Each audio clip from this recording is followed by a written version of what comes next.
Hello friends, in my last video I have shown you how you can be able to launch the Jupyter and Notebook and Jupyter Lab. So now I'll be showing you a very first thing, quick example of the PySpark application over here. So that example, before proceeding further, let me save this one so it can be helpful to understand what actually the name we are going to provide. So I'm going to provide like the name like the PySpark demo, the name of this notebook file. And if you save it, top level directory, the contents are read only. Okay, forget about it. I'll be checking it later on how we can able to save it. Now in this example I'm going to show how we are going to make use of PySpark application to read a particular CSV file, and where from where it is going to read the CSV file. So let me show you first. In my this Google Cloud Platform example, I have created one bucket. And if you are not aware how we can create the bucket inside the Google Cloud Platform, I have a separate video for that one. You can just go ahead and just check it out, how to create the bucket. Simply you need to, I am going to show you the available buckets from over window from over here. Today my network is a little bit slow, so please stay tuned.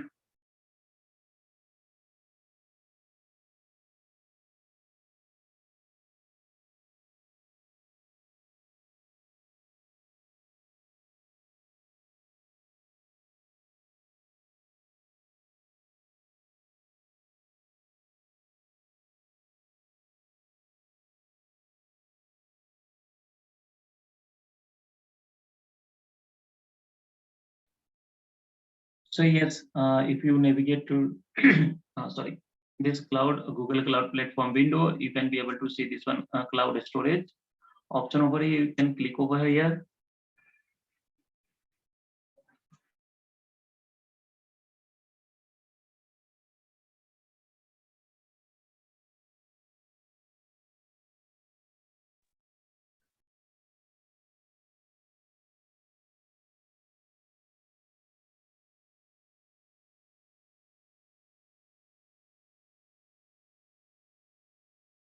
And if you open this one, it will initially list you all the available buckets over here. Now, if you wish to create, you can create, and by following my earlier video, and I have created the bucket over here with the name as the data is storage, and I have kept simply one CSV file over here. That is the simple file of the CSV data, which you can be able to find it from the Google or a lot of the tutorials website also. This is for the learning purpose, so no copyright of any of the website. I'm simply using it for the learning and development purpose. So this is the one of the files I have used, simple zip codes.csv, and if you click over here, it will give you the location where it is present.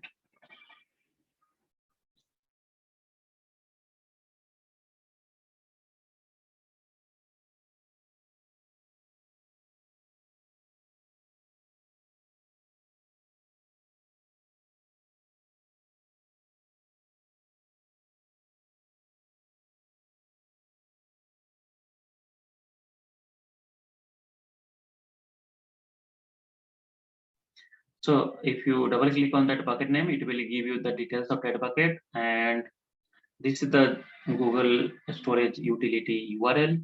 By making use of this URL, you can be able to read write the data inside this bucket.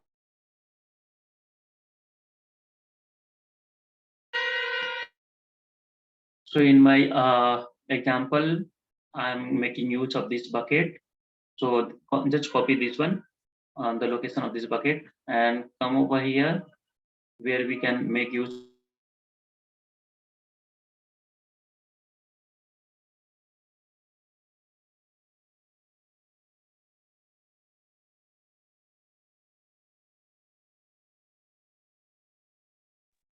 of that. And this is the Jupyter notebook.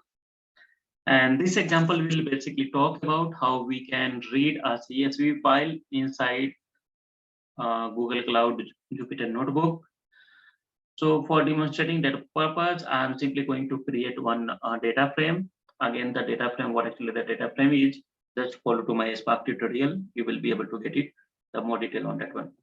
So detail of the data frame, I'm simply giving the name as the CSV data frame equal to, you can give any name. Okay, it depends upon you.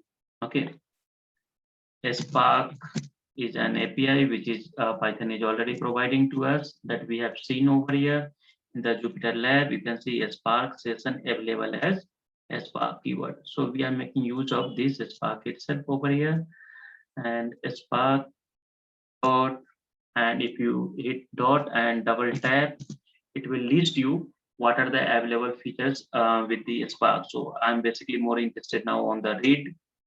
So Spark dot read, and what we are going to read. So for reading the CSV file, we have the couple of the options. And I'm following the basic options like the spark.read.csv.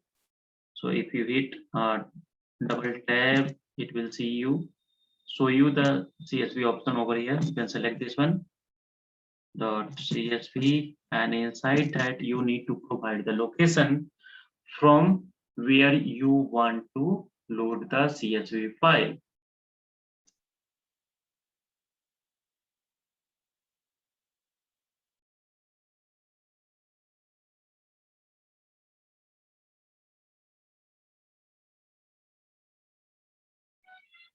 So the location will be the location of our bucket where my CSV file is present, and this location which we have copied over here. So inside the double quote, you can simply specify that location. No beautify work on this one as of now, so simply execute this one. And here you can see it's the star mark, means it is internally executing. So we need to wait for a few seconds to get it executed.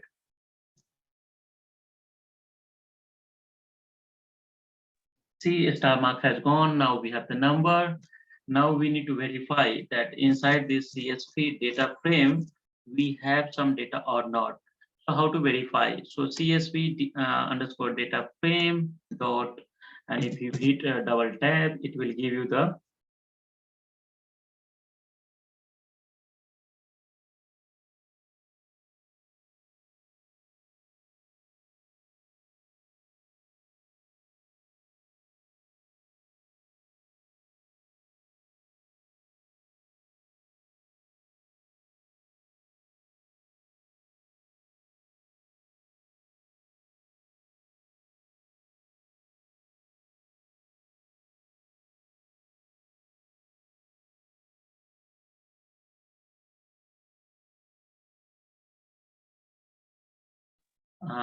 it will show us one method that is known as the print schema, and as it is a method, so we need to make use of this braces and execute this cell. So I'm sure you are able to execute the cell either from this button itself, or we have the shortcut like shift and enter, it will execute it. So this is the overall structure of my CSV file. I need to show you what the content of this one. So CSV dot data frame dot show is the method, execute it, and wait for a few seconds. It will give you the output. So this is the CSV data content. Here you can see we have not provided while getting the data frames the column names. So because of that only, all the columns is simply started with underscore C0, C1, C3. So even though there is a possibility that you can provide the column names after creation also, and while creating the data frame also. So we'll work on that later on. So in this video, I have shown you how we can read the CSV data on the Google Cloud PySpark Jupyter Notebook. So stay tuned for more videos like how we can write it and what are the different format of the data which we are going to manipulate. These ones like from this CSV, how we can save it into the Hadoop cluster and other things. or whether we have the possibility to write the same data into the different names into my Google Cloud bucket. So stay tuned for that videos. We'll meet you into the next video. Thank you.